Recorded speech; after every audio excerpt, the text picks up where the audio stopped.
और बहन मायावती को तो स्टेट गेस्ट हाउस कांड के समय उनको जीवित भी नहीं छोड़ने की स्थिति थी। भारतीय जनता पार्टी ने उनको बचाने के लिए पूरा हमारे उस समय के नेता ब्रह्मदत्त द्विवेदी जी की अगुवाई में पूरी ताकत से लोग लड़े और उसका परिणाम ये हुआ कि वो सुरक्षित बची। बसपा सुप्रीमो मायावती ने समाजवादी पार्टी से अपनी जान को खतरा बताया है, जिसके बाद सियासत गर्मा गई है। यूपी के डिप्टी सीएम केशव प्रसाद मौर्य अब मायावती के समर्थन में आ गए हैं। उन्होंने साफ कहा है कि हमने तो पहले ही कहा था कि सपा गुंडों और माफियों की पार्टी है। बीजेपी सरकार बसपा सुप्रीमो की रक्षा के लिए संकल्पित है।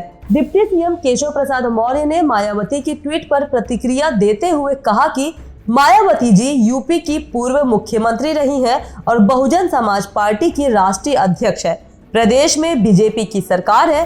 बहन जी समेत प्रदेश के हर नागरिक की सुरक्षा के प्रति सरकार कृत संकल्प है और उनकी सुरक्षा के खतरे को लेकर फ्लाईओवर की जो उनकी शिकायत है वो समाजवादी पार्टी की सरकार के समय बनाया गया था। केशव मौर्य ने कहा कि सपा वैसे ही चाहे दलित हो, पिछड़ा हो, किसान हो, गरीब हो या महिलाएं हो, उनके विरोध में ही सदैव उन्होंने आचरण किया है। मायावती को तो स्टेट गेस्ट हाउस कांड में जीवित भी छोड़ने की स्थिति भी नहीं थी। बीजेपी ने उनको बचाने के लिए हमारे नेता ब्रह्मदत्त द्विवेदी की अगुवाई में पूरी ताकत से लोग लड़े थे और उसका परिणाम ये हुआ कि वो सुरक्षित बची। आदरणीय बहन मायावती जी उत्तर प्रदेश की पूर्व मुख्यमंत्री हैं, बहुजन समाजवादी पार्टी की राष्ट्रीय अध्यक्ष हैं और भारतीय जनता पार्टी की प्रदेश में सरकार है। तो बहन जी सहित प्रदेश के हर नागरिक की सुरक्षा के प्रति सरकार कृत संकल्प है और उनकी सुरक्षा के खतरे का जो फ्लाईओवर बनाने की शिकायत एक विशेष तौर से उनकी है, वह समाजवादी पार्टी की सरकार के समय बनाई गई।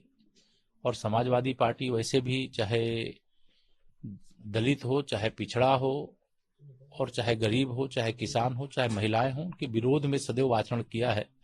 और बहन मायावती को तो स्टेट गेस्ट हाउस कांड के समय उनको जीवित भी नहीं छोड़ने की स्थिति थी। भारतीय जनता पार्टी ने उनको बचाने के लिए पूरा हमारे उस समय के नेता ब्रह्मदत्त द्विवेदी जी की अगुवाई में पूरी ताकत से लोग लड़े और उसका परिणाम ये हुआ कि वो सुरक्षित बची। केशव मौर्य ने आगे कहा कि मैंने आज उनका ये ट्वीट भी देखा है। साल 2019 में जब इन्होंने सपा से गठबंधन किया था, कांग्रेस और रालोद से समझौता किया था, तब भी हमने कहा था कि सपा गुंडों माफियों की पार्टी है, इस पार्टी से बचकर रहें। इससे राज्य का भी भला है और राष्ट्र का भी भला है। वैसे भी सपा समाप्तवादी पार्टी बनने वाली है। 2024 में यूपी की सभी 80 सीटें भाजपा गठबंधन ही जीतेगा। दरअसल बसपा सुप्रीमो मायावती ने सपा पर निशाना साधते हुए उसे दलित विरोधी कहा था। उन्होंने कहा कि सपा मुखिया जिससे भी गठबंधन की बात करते हैं, उनकी पहली शर्त बसपा से दूरी बनाए रखने की होती है, जिसे मीडिया द्वारा भी प्रचारित किया जाता है। बसपा सुप्रीमो ने 1995 के गेस्ट हाउस कांड की याद दिलाते हुए कहा कि उन्होंने अनेक दलित विरोधी फैसले लिए हैं, जिसमें बसपा के स्टेट दफ्तर के पास ऊंचा पुल बनाने का कृत्य भी है, जहां से अराजक तत्व पार्टी दफ्तर या राष्ट्रीय प्रमुख को हानि पहुंचा सकते हैं। इस चैनल को देखने के लिए लाइक करें, सब्सक्राइब करें और बेल आइकन दबाना ना भूलें।